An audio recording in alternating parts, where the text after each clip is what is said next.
Let me show you my favorite way to make samyang carbonara. So you want to just slightly cook the noodles, then add a handful of rice cakes, and just remember it's going to cook again later and you don't want these to be soggy. Drain and add milk, then add the 2 seasoning packets. It should have a slightly saucy texture like this. Just add more milk if you need it, then add mozzarella cheese and cover. Let's try another ramen hack. These are supposed to be dry noodles, but I'm going to add a little bit of liquid. So drain your noodles, add a little bit of milk, and your seasoning packets. This is so creamy and delicious, so give it a try and let me know what you think. I know a lot of people make this differently, but here's what I like to do. I really like Spam, though I know a lot of you disagree. I cut it really thin so it's able to get more crispy. And I'm also using a glaze of soy sauce and sugar.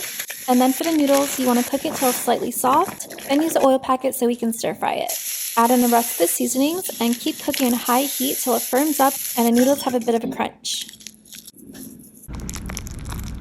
Here's how I like to make these carbonara noodles. So I'm adding some rice cakes and fish cakes. And don't cook the noodles all the way since they're going to cook again later. Drain the water and add in just a little bit of milk. And along with the seasoning packets, add a spoonful of gochujang, then add some cheese on top and cover till it melts. I love eating noodles. I could honestly eat noodles every single day and I would never get sick of it. For dinner today, I'm making a miso broth with somen noodles and fried tofu. I'm using my homemade dashi broth with white miso paste, and I also posted a dashi tutorial right before this one if you're wondering how to make it. I dredged the tofu in potato starch and fried it till crispy. Then I'm using somen noodles, which cook very fast since they're so thin. And as for toppings, I'm adding sauteed mushrooms, scallions, chili oil, and hot sesame oil. This all took me just about 15 minutes to make, and it was such a comforting meal.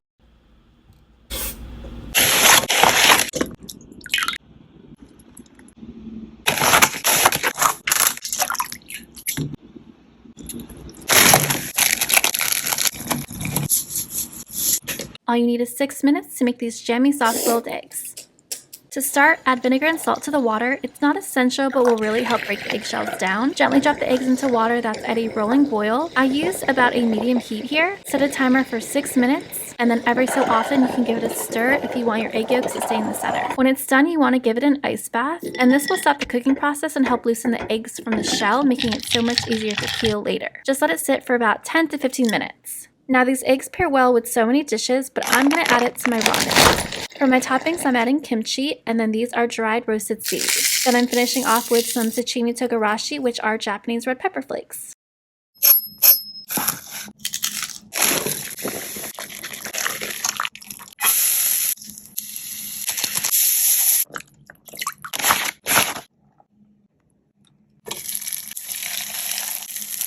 Let's try another ramen hack. Add your green onions for flavor, a spoonful of gochugaru, and gochujang. Add your seasoning packets, this one came with 3, add in the noodles, and finally soft tofu. Crack an egg and let it cook, and enjoy with sundubu-inspired ramen.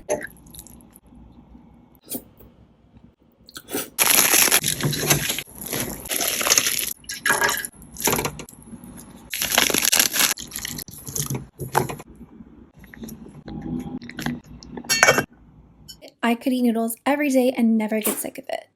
So to start, I'm making soft-boiled eggs. It's really easy to do. You just add eggs to boiling water, mix for 30 seconds, and then cover and cook for 7.5 minutes.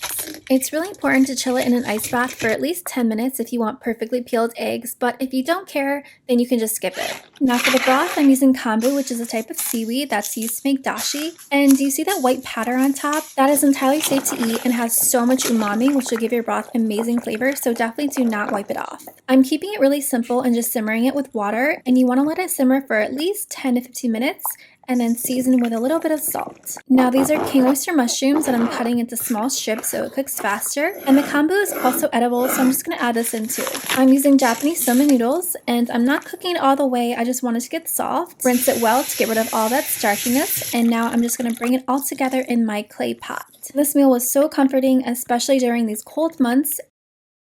A lot of you were pretty skeptical about me adding peanut butter to my ramen. You also didn't like me adding milk, but I'll talk about that another day. Peanut butter is actually a common ingredient in all types of Asian cuisine. It gives it a creamy and nutty flavor, and it kind of makes it taste like a Thai curry. So the next time you want to add more flavor to your ramen, I highly recommend it. Just add a spoon or 2 to the broth, depending on how strong you want it. Let me show you one of my favorite ways to cook ramen. So I'm using the Ottogi sesame brand. Cook with water and then drain. Then you want to add milk, and this is going to make it extra creamy. For extra seasoning, add gochujang, gochugaru, then add the seasoning packets, and then sprinkle in some seaweed flakes.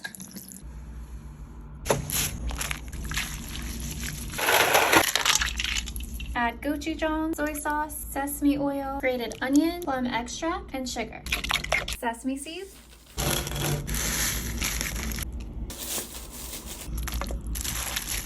I had some leftover shrimp and I was craving ramen, so here's what I made. The white parts of green onions are going to help flavor the broth. I'm also adding some mushrooms. Then add your seasoning packets and clean your shrimp if needed. Then you want to add that to the broth with the shell on. And this is because the shell is what has all the flavor. Add back the shrimp head, cook the noodles, and then I'm adding some milk for creaminess, or you can also use cream or canned coconut milk.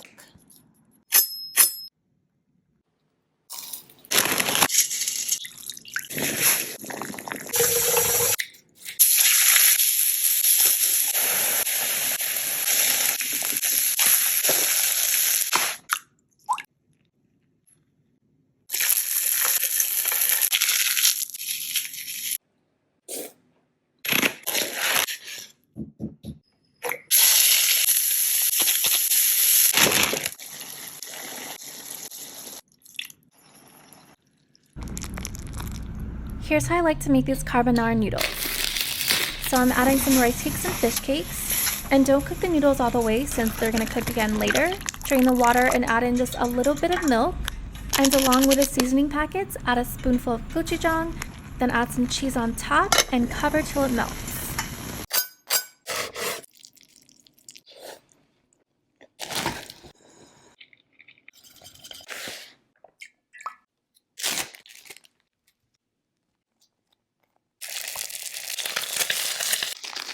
You probably never had this type of pasta, but in Korea it's very popular. So this dish is called palakro pasta, and it's made out of cod roe. So here's what the cod roe looks like, and I got the spicy version, which I think tastes so much better. You want to cut it open like this and just scoop out the insides. So you want to brown the garlic and then add in your undercooked pasta. Add some heavy cream and the pasta water. Mix in the cod roe. And this part is optional, but I think it does add a lot of flavor. Add a little bit of butter and some kipi mayo. And as for the garnish, I'm using scallions, furikake, and if you'd like, add an egg yolk. Dashira, gochugaru, aligo syrup, sugar, and salt.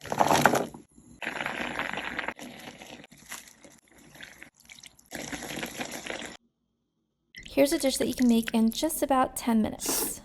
So for the peanut sauce, I'm using really common Asian ingredients. I like to use these fresh wheat noodles. It's not essential, but I think it does make a difference. Little by little, add the noodle water and mix until it looks like this. And then garnish with chili oil, scallions, and sesame seeds.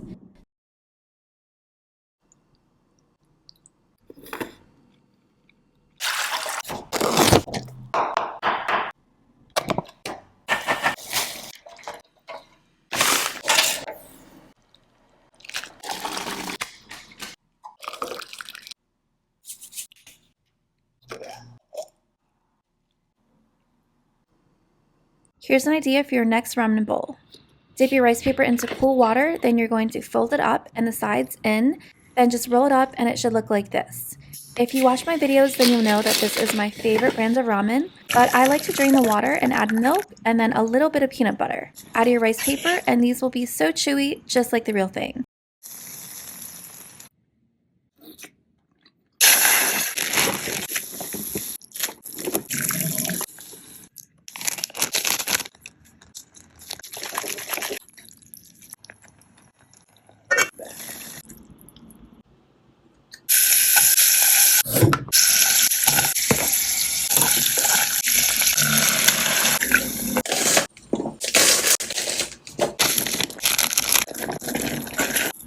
Let me show you how I like to make this. So this is the Ottogi sesame ramen. It's definitely one of my favorites. Drain the water, then add milk. I prefer whole, but you can use whatever you like. Add gochujang and gochugaru for more flavor. And don't worry about this being too spicy because the milk helps to cut the spice. Then finish off with an egg, scallions, sesame oil and sesame seeds, and a handful of seaweed flakes. I remember when I was a kid, I would eat this all the time as a snack. So I would break it up in the package, and sometimes I'd eat it raw, other times I'd sprinkle on the seasoning packet, and it's basically just like eating ramen chips. So this ramen hack was trending a while ago, but I do it a little differently. Start by adding your seasoning packet and some Kewpie mayo, and instead of the whole egg, I'm using just the yolk. This way you won't end up with slimy pieces of egg in your noodles. And then for my toppings, I'm adding shrimp scallions and a soft-boiled egg.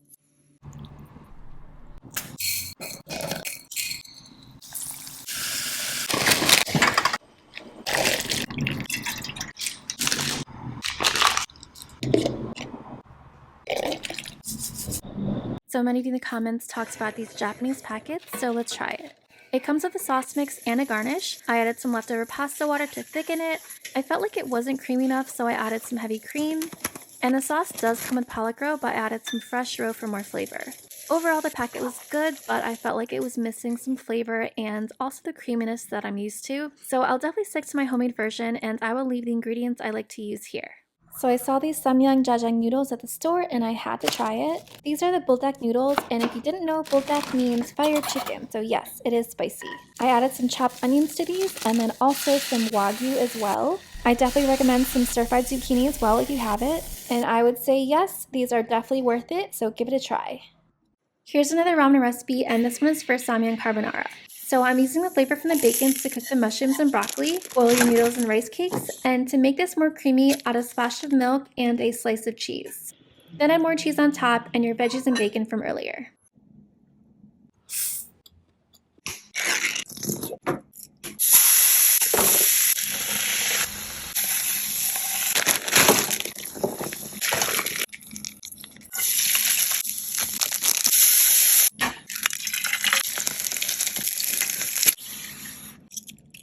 Let me show you how I toned down the 2x spicy noodles. So cook the noodles, and once they're drained, add milk.